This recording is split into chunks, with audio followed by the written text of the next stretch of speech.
I'm Jules Giovingo, and this is my advocacy project. I did my project on e-cigarettes and vaping in high school and middle schools. How the e-cigarettes work is by heating the liquid to produce an aerosol that users inhale into their lungs to get a nicotine buzz. The heating is caused by a metal coil made with metals such as Canthal, iron, aluminum, chromium, nickel, and lead. So you're inhaling all of those things on top of much more chemicals every single time that you take a hit. The government just made new regulations in the past couple years. They changed the law from being 18 to buy these tobacco products, vaping products, to now you have to be 21 years old to legally buy it in the United States. One of the main companies that they tried to target is the Juul company, and the Juul company was the leading brand in vape markets. They call it Juuling, and it's a new term for vaping. And 20 to 40 cigarettes make up the amount of nicotine in just one Juul pod. So it looks less, and it feels less, and it doesn't feel like it's smoking, but at the same time you're getting that addictive chemical 20 more times than you are from normal cigarettes that you could buy at the store too. Some of the harmful chemicals that they have in these electronic vapes are diethylene, nicotine, formaldehyde, isoprene, benzene, and nicotine. The one that I want to talk about the most is obviously the nicotine. That's what first hooks the kids, and gets them dependent on the vapes that they're using. But also the diethylene. There's a study from years ago, probably in the 1900s, when they were making popcorn. They had diethylene in the bags, and it's what makes it the buttery stuff in the popcorn bags. And a bunch of the workers were dying, and nobody knew why. And when they did the autopsies, it was all lung problems. And that's why they call it popcorn lungs, and that's the chemical that gives you the popcorn lungs. As you can see right there, this is the normal way your lungs should look, and this is how your lungs look from being constantly vaping and smoking. They also use these vapes for things more than just nicotine. There's also ones for marijuana, and a lot of kids are starting to use that as an alternative because it's a lot easier to get these and a lot easier to hide these from your parents or whoever else than the actual marijuana that people can buy on the streets.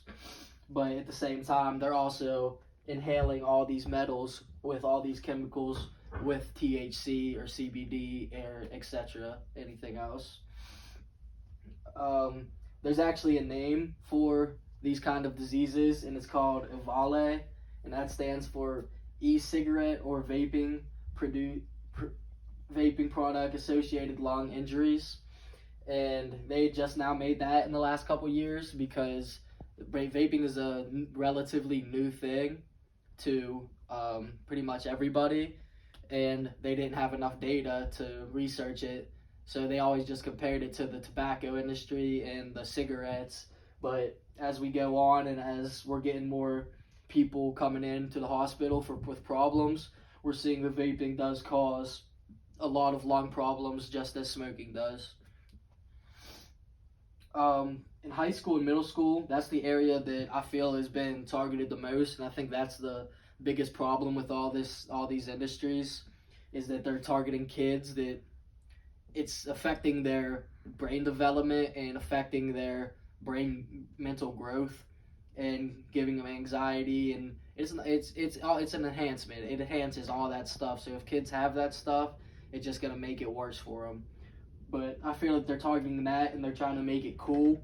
They're having people that kids look up to, such as some athletes or mostly musicians and rappers and things like that. They're all using a Juul or they're using a vape or they're getting paid to promote things like this.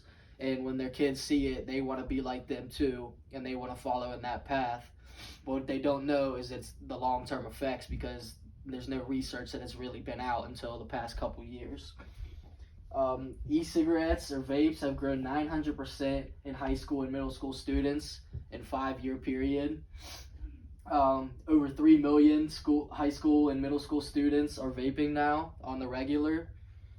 And I think that how they target the kids the most is they bring out all these different types of flavors and all these different types of colors, and they sell it to you like looks like a crayon, or it looks like normal things, but they have these flavors like these watermelon that make it sound good and to make them taste good, but they at the same time these kids really don't know what they're taking in. So this says, why do they vape? A lot of people say, or 58% say, or 5.8% say marijuana, 13.2% say nicotine, 13.7% just say they don't know, and 1.3% say other, while 66% say they just do it because the flavor. And to me, that's just a very dangerous thing. And it's not just Juul.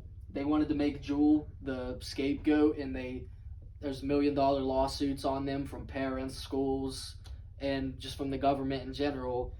But it's not just Juul. There's hundreds of these companies in America today that are worse than Juul, that market it way worse than Juul, that have all these different kinds of flavors to want kids to get them. Because once they get them as children or teenagers, then there's a more likely chance that they're going to have them for life, and they're going to get addicted and keep coming back and keep buying their product. So I hope that you guys learned something today, and I think the biggest thing that I'm getting out of doing this project was that the big companies, when it comes to money, they really don't care about human health or teenager health or kid health. They care about the money. So I would like to spread awareness to this topic and in many other topics, because I feel that it's going to take communities to be able to stop this and to be able to change the way that the scale is going right now, because it's always increasing year by year in the last 5 to 10 years. So thank you.